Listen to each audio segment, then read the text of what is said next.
की या उपक्रमामुळे सहकार चळवळीला कोणती नवी दिशा मिळू शकते, कोणतं बळ मिळू शकतं? खरोखर मॅम, सहकार क्षेत्रामध्ये जर विचार केला तर एक खूप दुःख वाटतंय की वैकुंठभाई मेहता असू द्या या पाटील साहेब असू द्या, यांनी सहकार चळवळीला खूप मोठं योगदान दिलेलं आहे. परंतु माझ्या सर्वेमध्ये आज शेकडो कारखाने बंद पडलेले आहेत.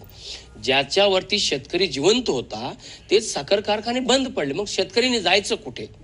मग हे कुठेतरी सहकार क्षेत्राला कुठेतरी एक असं ब्लॅक स्पॉट लागलेला आहे.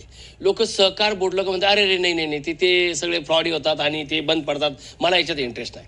पण मला असं वाटतंय की गेल्या आम्ही 7 वर्षापासून जे कार्य करतोय, हे कार्य एक प्रांजळपणे एक काचेसारखं नितळ पाण्यासारखं जे बाहेर येऊ राहिलेलं आहे, पारदर्शकपणाने जे संस्थेने जे कार्य चालू केलेलं आहे. आणि हा जर इथेनॉलचा प्रोजेक्ट आम्ही चालू करतोय आता, जसा की कर्नाटक बेळगाव कलिहोळमध्ये आहे, या ठिकाणी शेतकऱ्यांना खरोखर मकेला चांगला भाव भेटायला लागला.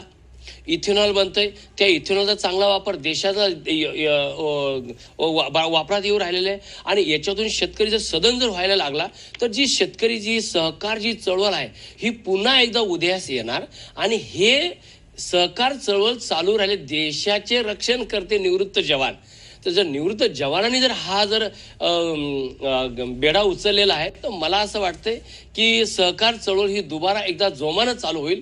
आणि देशाला जर खरोखर सदन करायचं असेल, विश्वगुरूकडे जर घेऊन जायचं असेल, तर मला असं वाटतंय सहकार चळवळीचं मोठं योगदान आहे.